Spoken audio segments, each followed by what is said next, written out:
Bien, bonjour à toutes et à tous. Nous sommes donc ce 8 mai pour justement faire notre petit rendez-vous quotidien, comme nous avons pu le lancer il y a quelques semaines déjà. Aujourd'hui, donc ce 8 mai a eu lieu la commémoration, comme c'est l'accoutumée, mais dans des circonstances différentes, puisque la réglementation nous obligeait à être pas plus de 5, donc on a pu le faire avec les membres de la FNACA qui étaient présents à mes côtés pour pouvoir faire cette commémoration en ce 8 mai. J'ai vu aussi que certains avaient pavoisé leur balcon des couleurs de notre pays, donc c'est une très bonne chose. Il faut bien entendu dans ces moments-là pouvoir se rappeler celles et ceux qui ont permis aujourd'hui qu'on puisse à nouveau pavoiser aussi notre drapeau tricolore. Dans ce même temps aussi, aujourd'hui, il y avait une distribution de masques organisée par la mairie, mais aussi l'association Famille Rurale ainsi que Art Créatif, et qui ont permis aujourd'hui de pouvoir distribuer 2800 masques à destination de la population et qui aujourd'hui vont continuer à être délivrés, sachant que juste pour faire un point, je vais vous donner un petit point sur les masques qui ont pu être réalisés pour que vous sachiez que ça va continuer, cette fois-ci dans les hameaux, puisque les centres-bourgs ont été entièrement distribués. Là, la distribution continue encore auprès des hameaux et qu'elle va se perdurer tout au long de la semaine, dès lors que nous aurons encore des arrivages de masse, puisque tous ne sont pas arrivés, euh, et je vais vous expliquer pourquoi. Donc, un petit point, donc nous avons eu 750 masques délivrés par l'agglomération sur les 3005 que nous avions commandés. Donc le reste va poursuivre la semaine prochaine. Nous avons eu 650 masques par Graphi West sur les 4000 aussi que nous avions commandés pour justement faire en sorte de pallier aux différentes manques de masques jamais anticipés, parce que je me doutais bien que, étant donné toutes les commandes que pouvaient faire toutes les collectivités, certainement qu'on allait se retrouver dans cette situation-là. C'est pour ça que j'ai lancé cette fabrication grâce à Art Créatif et Famille Rurale. Par contre, là, pour le coup, on peut se dire que nous avions eu une entreprise fiable, que sont plus d'une trentaine de couturières qui nous ont confectionné 1150 masques suite à notre commande et qui en ont réalisé plus de 1200. Donc un grand merci à eux qui ont réussi à relever le challenge de pouvoir confectionner 1200 masques en une semaine, ce qui fait qu'elles arrivent à avoir la totalité des masques qu'elles ont réussi à le faire par rapport à celles qui nous ont attribué que près de 1300 masques. Donc bravo à elles, merci de cet élan de générosité et de solidarité et puis de cette efficacité. On peut dire qu'aujourd'hui, la plus grosse production nous provient d'Ilion et sont des masques confectionnés à Lyon. Donc merci à elles pour à elles et à eux pour justement toute leur mobilisation qu'ils ont pu donner tout au long de cette semaine et qui continue puisque elles sont reparties aujourd'hui avec 350 masques qu'elles vont pouvoir nous confectionner cette semaine. Et là, je suis certain que les délais seront respectés, qu'on nous aurons encore 350 masques à ajouter à nos 2800 masques qui nous fait sur de 3100 masques. Remercie aussi Baïsoise qui a aussi confectionné 500 masques à destination de la commune. Donc un grand merci aussi à elle qui continue, je suis sûr, en ce moment à en confectionner. Donc comme je l'ai dit, hein, ces masques sont en cours de distribution, ne vous inquiétez pas. L'idée c'est que vous aurez une information par le biais du site internet, de l'application ou du Facebook pour vous informer dès lors que nous avons des masques, tel hameau sera distribué. Donc il y a encore des masques à être distribués. Sachez que 100% des Illionais auront un masque à l'issue de cette distribution. C'était le challenge qu'on s'est fixé, c'est le challenge qu'on aura réussi à obtenir. Donc je remercie encore les plus de 70 distributeurs qui ont sillonné les chemins ce matin pour pouvoir justement attribuer ces masques et vous pourrez voir cela à travers le Facebook qui va être diffusé pour justement quelques photos qui ont permis immortaliser ces moments en ce 8 mai. C'était aussi un geste de solidarité et montrer que justement à Lyon on savait se serrer les coudes et qu'on était toujours là pour pouvoir apporter de l'aide à chacun. L'autre sujet qui est aussi toute d'actualité et qui a mobilisé beaucoup d'énergie toute la semaine, il s'agit des ouvertures des écoles. Je voudrais rappeler le fil conducteur qui nous a guidés tout au long de ces ouvertures, c'était tout d'abord de pouvoir tout mettre en œuvre pour permettre le retour à l'école de nos écoliers. Et ceci n'a pu se faire et que grâce à la mobilisation et à toute l'énergie qu'ils ont pu employer. Je pense à nos 4 directions que je tiens à saluer, à remercier pour leur énergie, pour leur volonté aussi de pouvoir accueillir nos enfants dans les meilleures conditions. Remercier aussi les services de la commune qui ont aussi œuvré ces dernières semaines pour pouvoir à la fois organiser la nouvelle conception des écoles suite à donc, tout ce protocole sanitaire que nous avons reçu dimanche soir et donc qui a été mis en œuvre à partir de lundi pour être opérationnel à partir de la semaine prochaine. Donc merci aussi à tous les services qui ont œuvré aux côtés des enseignants, aux côtés des représentants de parents d'élèves pour permettre cette ouverture. Cette ouverture que je vais vous détailler, sachant que le détail a déjà été adressé à l'ensemble des parents d'élèves hier par mail, puisque nous avons utilisé le même réseau que peuvent utiliser les enseignants depuis maintenant plus de 2 mois avec ce confinement. Et donc l'idée c'était de pouvoir utiliser la messagerie mail pour adresser à la fois le courrier de la commune qui expliquait les modalités, mais aussi le courrier qui a été fait par les 4 directions pour justement permettre aux parents de pouvoir avoir toutes les informations avant de prendre une décision. Il a été adressé aussi un questionnaire pour justement inscrire les enfants aux différents services périscolaires qui sont assurés par la commune d'Illon. Donc un fil conducteur, c'était de permettre d'avoir un retour à l'école pour nos enfants, de mobiliser notre énergie à ce retour, pas à la polémique, mais bien à un retour à l'école pour ces enfants, qui est aussi un élément primordial et qui est aussi une manière de pouvoir retourner à la normale avec toutes les précautions, bien entendu, que vous imaginez qu'il faut mettre en place pour pouvoir assurer ce retour à l'école. Donc, l'organisation, il y aura une rentrée programmée au 12 mai pour les écoles privées qui partiront sur un cycle de 2 jours. Il faut savoir que chacune des écoles ayant des spécificités, il a été tenu compte à la fois des locaux, à la fois aussi de l'encadrement, des effectifs des classes. Vous imaginez que forcément un effectif de classe important, il est bien entendu plus compliqué avec les règles qui nous sont imposées. Je rappelle juste les règles. 15 enfants pour les écoles, écoles élémentaires par classe, enfin par demi-groupe même, on pourrait dire, et 10 enfants maximum pour les maternelles. Donc, tout ceci forcément impose un roulement qui a donc été adressé par les directions auprès de leurs parents d'élèves. Et donc, on nécessitait forcément une réorganisation de l'ensemble des écoles. Préciser que du coup, pour cela, la commune a pris le parti de pouvoir assurer un service périscolaire, ce qui n'est pas forcément le cas dans toutes les communes, mais parce que chaque commune a aussi sa spécificité. Notre pris parti, ça a été de pouvoir assurer un accueil périscolaire, mais pour pouvoir assurer ce service périscolaire, il nous était pour nous impossible de pouvoir le faire sur le temps d'une journée, puisque avec toutes les règles qui nous sont imposées, très compliqué de pouvoir assurer un accueil auprès d'un enfant toute une journée avec toutes ces règles à imposer sans que cela soit dangereux, soit même traumatisant. Donc la volonté, ça a été de pouvoir assurer un accueil périscolaire à la demi-journée. Donc c'est pour ça qu'il y a eu donc les 2 écoles publiques ont pris le parti parce qu'elles en avaient la possibilité de partir sur ce rythme à la demi-journée, et les écoles privées ont pris le parti de prendre le rythme à la journée. Ce qui signifie une chose, c'est que l'on pourra bien entendu assurer un périscolaire pour les écoles publiques, mais pour les écoles privées, eh bien, pour justement toute cette journée, il faudra aux familles de pouvoir s'organiser, et donc on pourra le faire vraiment qu'à la marge.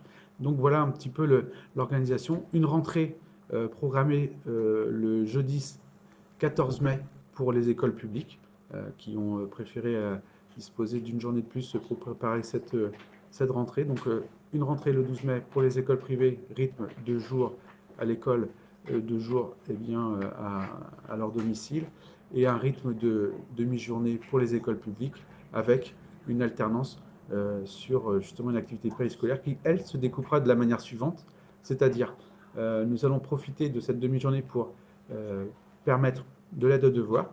Donc c'est là où on va faire un appel à la solidarité. Et ce qui a déjà été adressé à l'ensemble des parents d'élèves, c'est qu'en fonction de leur disponibilité, s'ils en ont la possibilité, c'est pourquoi pas de venir appuyer nos équipes enfants-jeunesse qui, bien entendu, disposent des effectifs, mais qui, forcément, en étant renforcés, permettront de pouvoir assurer ce service auprès des élèves, donc une aide aux devoirs, et l'autre partie sur des activités sportives, culturelles ou ludiques, qui permettent aussi de pouvoir alléger déjà le climat qui sera suffisamment lourd, mais de permettre de pouvoir tout simplement avoir une activité sans trop penser aux gestes comment dire, de distance qui seront bien entendu appliqués, mais qui, à travers l'activité, permettront de plus y penser. C'est un peu ça l'idée, et en tout cas de faire en sorte que ça se passe le mieux possible, parce que c'est bien entendu le bien-être des enfants que nous avons privilégié, et charge à nous de pouvoir nous organiser pour assurer leur sécurité, la sécurité de ceux qui les encadreront. Et pour cela, donc, tous les équipements de protection seront bien entendu présents sur les différents sites, écoles, périscolaires. Je pense aux masques, bien entendu, pour le personnel enseignant, pour le personnel de la collectivité et tous les bénévoles, bien entendu, qui seraient amenés à accompagner nos équipes enfants-jeunesse. Tout ce qui est savon, les points d'eau, donc tout ceci est bien organisé. Nous avons aussi, dans la configuration des lieux, revu les accès, c'est-à-dire que sur l'école publique de Saint-René, nous aurons un, comment dire, deux accès distincts, un accès maternel, un accès élémentaire. Nous aurons aussi, bien entendu, pour l'école publique, cette fois-ci, trois accès pour l'école élémentaire, donc avec un accès CM1, CM2 par la rue de la Tour du Fa, également pour le CE1 et CE2, mais avec deux entrées différentes arrivées sur l'école, et ensuite un accès distinct sur la rue des écoles pour les CP, ce qui nous a du coup valu la mise en sens unique de la rue de la Tour du Fa pour justement des questions de sécurité, ce qui permettra, avec cette mise en sens unique de la rue de la Tour du Fa, de stationner sur le côté école et d'avoir la voie d'accès maintenue sur le côté droit, et ainsi assurer en toute sécurité l'arrivée des écoliers sur leur école. Et donc un mot a été adressé à ce sujet aux riverains mercredi matin, après la décision mardi soir. Donc vous voyez, il y a eu vraiment un effort de réactivité de la part de tous les services pour mener à bien tous ces différents changements dans nos habitudes, mais avec toujours voilà, la même énergie et la même volonté de pouvoir accueillir nos enfants lyonnais le plus tôt possible pour permettre d'avoir un retour à la normale aussi le plus tôt possible. Donc merci à toutes celles et tous ceux qui se sont mobilisés et qui ont permis justement ce retour à l'école. C'est bien entendu un retour à l'école différent, et puisqu'il est différent, il a été déjà décidé lors de la visioconférence qui s'est déroulée hier midi, qu'on fasse un point d'étape, non pas la première semaine, puisque toute cette première semaine va être l'occasion d'assimiler ces nouvelles règles, mais la deuxième semaine pour voir ce qu'on peut ajuster pour justement toujours améliorer notre organisation. C'est comme ça qu'on va avancer, et c'est pour ça qu'on a voulu qu'il y ait bien une rentrée le plus tôt possible pour pouvoir corriger le plus tôt possible s'il y avait des choses encore à améliorer, et on ne pourra le faire que lorsque nous aurons été vraiment sur le terrain, c'est le cas de le dire, pour pouvoir justement ajuster. Rappelez bien entendu que cette organisation, elle est faite pour celles et ceux qui ne disposent pas d'une possibilité autre que de retourner à l'école après ces 2 mois de confinement, soit parce que l'enfant en a énormément besoin, soit parce qu'aussi l'emploi du temps des parents ne permet pas de pouvoir continuer à rester à la maison. Mais pour celles et ceux qui ont la possibilité, avec des organisations distinctes, avec leurs employeurs, de pouvoir soit pratiquer le télétravail, soit d'avoir une organisation qui permette d'avoir toujours quelqu'un à leur disposition pour pouvoir assurer leur garde, il est bien évidemment que c'est à privilégier pour eux. Hein. Ça permet, si en plus l'enfant se sent bien, ça leur permet aussi de se rassurer. Il n'y a pas d'obligation. Il y a juste pour nous, une obligation qui était de pouvoir assurer ce service le plus tôt possible. Ensuite, chacun, comme ça a été le cas pour les écoles, chacun a bien entendu des dispositions différentes, des raisons particulières, et c'est à nous de les prendre en considération pour justement eh bien, que chacun soit libre de pouvoir faire ce qu'il fait, ce qu'il veut, et surtout que à chaque problème, que la collectivité, dans son ensemble avec les enseignants, puisse répondre à son inquiétude, ou bien aux problèmes qu'elle peut rencontrer passagèrement. Petit détail, vous avez donc reçu le questionnaire, chers parents. Il est demandé d'avoir un retour pour le 9 mai, c'est-à-dire demain 18 h, pour justement aussi qu'on puisse nous organiser pour que ce soit pour le mardi ou bien que ce soit pour le 16 mai, qu'on puisse, pourquoi pas, adapter encore notre accueil en fonction des réponses. C'est aussi cela qu'on vous demande. Nous avons vraiment mobilisé une énergie. Je remercie aussi M. Percheron de l'inspection académique qui a été à nos côtés pour nous appuyer dans nos démarches. Et donc, on a essayé d'être le plus réactif. Le questionnaire, pour y avoir répondu, prend pas plus de 2 minutes. Et donc, pour nous, ben, forcément, plus vite on a des réponses, plus vite ce sera facile pour nos services, pour nos enseignants de s'organiser de la même façon. Aujourd'hui, il y a 115 questionnaires qui ont déjà été retournés, donc je remercie déjà ces personnes qui l'ont fait, et j'incite les autres à pouvoir le faire aussitôt après cette interview, si vous le voulez bien. J'ai eu différentes questions. Je n'ai pas parlé de la restauration scolaire.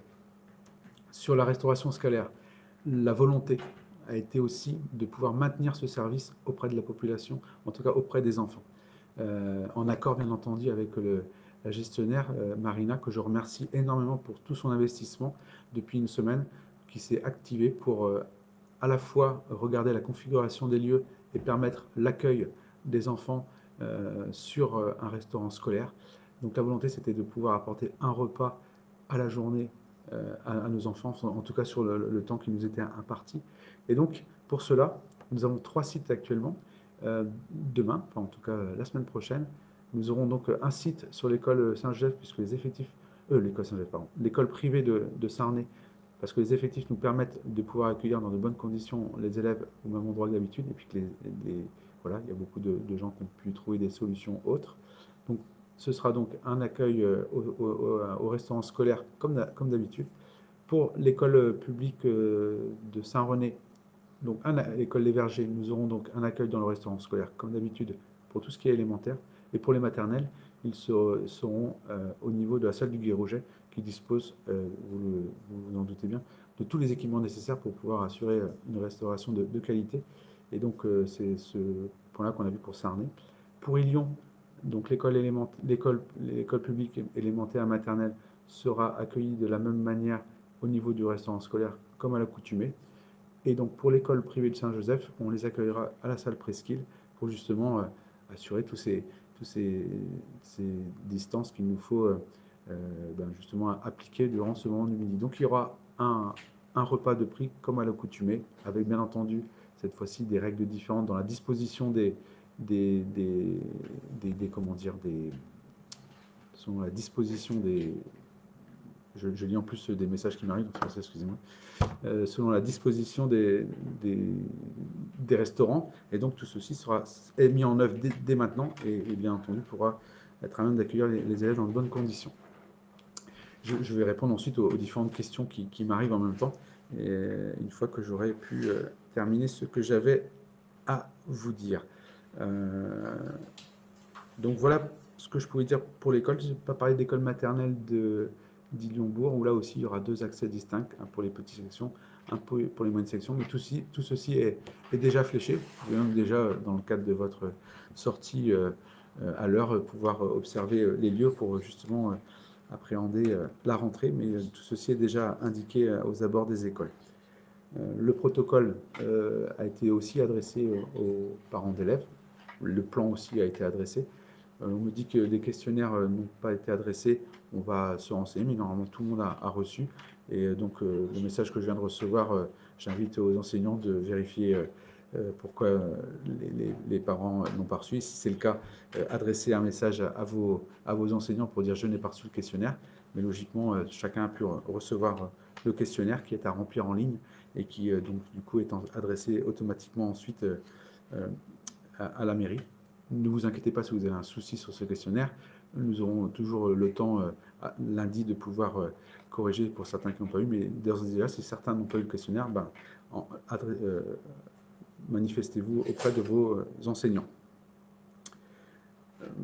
Voilà ce que je pouvais dire sur l'école. Bien entendu, toutes vos questions seront les bonnes à venir, et si ça peut vous rassurer. Donc, je l'ai dit, retour progressif, donc possibilité pour vos enfants de s'inscrire le 11 mai, enfin le 12 mai, le 18 mai, ou le 25 mai, ou le 2 juin. L'idée, c'est qu'après, eh bien, dès lors que vous êtes organisé, c'est qu'il n'y ait pas possibilité de retour à l'école, parce que vous aurez pris la décision. Nous, ce qu'on a fait, c'est faire en sorte qu'on puisse s'organiser de cette manière-là et pas venir désorganiser ensuite dès lors que les gens pourraient changer d'avis. Donc c'est vrai que ça demande une décision avant avant samedi, mais l'idée c'est vraiment qu'on puisse nous aussi pouvoir s'organiser pour accueillir dans les meilleures conditions possibles les enfants, ce qui est notre objectif. Donc j'ai parlé de la restauration scolaire. Je passe à un autre sujet qui est d'actualité aussi, c'était l'ouverture au littoral. J'ai eu pas mal de questions là-dessus.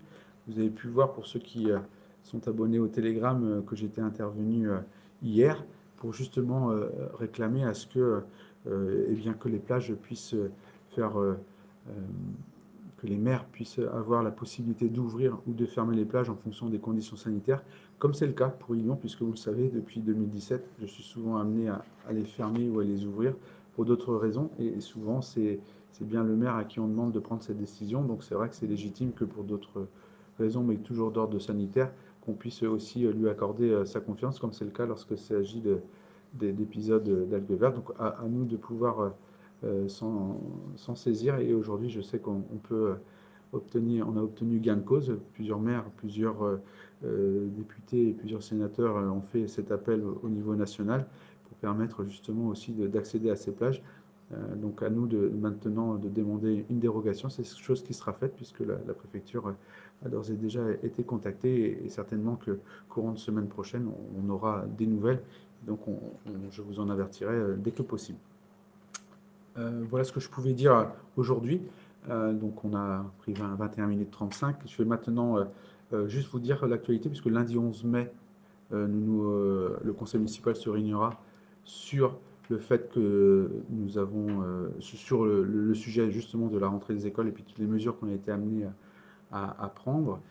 Je pense notamment à la réouverture de la mairie qui va se faire dès le 11 mai, avec tous les dispositifs de protection qui ont été installés par nos services techniques, qui ont fait ça cette semaine pour permettre à la fois la réouverture de notre accueil mairie, mais aussi l'accueil de la médiathèque qui va se faire dès lundi, avec bien entendu tous les gestes barrières qu'il nous faudra appliquer et qu'il nous faudra désormais mettre en œuvre pendant quelques temps. Donc on vous demandera bien entendu de les appliquer pour que justement cette médiathèque ne soit pas amenée à fermer maintenant qu'elle va rouvrir. Donc il y aura forcément des choses nouvelles, mais bon, l'idée c'est qu'on puisse petit à petit reprendre une vie normale et vivre avec le virus puisque c'est ainsi. Et donc pour cela, il faut bien entendu qu'il y ait un maximum de ces services puissent rouvrir pour justement assurer le service comme on l'apporte tout au long de l'année. Je vais maintenant passer aux questions. Alors aux questions que j'ai pu recevoir et ensuite aux questions que j'ai pu voir défiler. Et là, c'est Gwendoline qui va me rejoindre pour justement m'apporter les différentes questions que vous avez pu m'adresser pendant cette interview. Alors, donc j'ai répondu à la question sur la plage littorale. Oui, nous allons pouvoir accéder à nouveau à notre littoral et je vous en informerai dès lors qu'on en aura l'autorisation, puisque ça nécessite une demande de dérogation auprès de la préfecture. Et bien entendu que la préfecture ensuite nous répond. J'espère que la préfecture sera aussi réactive que les communes n'ont pu l'être pour leurs écoles. Petit message. Y aura-t-il une alternative de garde hors des jours de classe? Ils ne peuvent pas se rendre les 4 journées pour les enfants des soignants. Alors, pour les enfants de personnel prioritaire, comme ça a été le cas durant ces 2 mois de confinement, eh bien là, il n'y a pas de changement, c'est-à-dire qu'ils sont toujours prioritaires pour accéder à leur école. Et donc, ils auront aussi la possibilité, eux, puisque vous faites partie des personnels prioritaires, auxquels viennent s'ajouter tout ce qui est personnel enseignant, tout ce qui est lié à la crèche, tout ce qui est lié aussi à toutes celles et ceux qui remplissent les services enfants-jeunesse. Eh bien oui, vous aurez la possibilité de mettre bien entendu votre enfant cette fois-ci sur les 4 jours, comme vous le faites en temps normal. Ça, c'était une question de Madame le CH. Sur la restauration scolaire, donc une question de Madame Le Texier. Vous dites que vous allez adapter. Est-ce que vous pouvez développer? J'espère avoir été plus clair. Donc vous avez compris, 3 sites, et dont 2 qui seront élargis à la salle du Guérouget et à la salle Presqu'île, pour justement non seulement avoir des distances respectées, mais aussi des accès, puisque les accès sont distincts. je ne l'ai pas dit, mais tout au long de cette reprise de scolarité, on aura donc des demi-groupes. Ces demi-groupes resteront toujours l'un avec l'autre, qu'ils soient en scolaire ou en périscolaire, et donc disposeront des mêmes interlocuteurs. Donc c'est aussi l'effort qu'on a à mettre en place, c'est de faire en sorte que ces groupes ne soient pas mélangés, sinon ça ne servirait pas à grand-chose de les séparer tout au long de la journée et puis de les réintégrer avec d'autres groupes au moment du périscolaire. Donc ça aussi, donc il y a tout ce fil conducteur à assurer et qui a donc forcément, vous imaginez, nécessité beaucoup de réflexion, beaucoup d'énergie.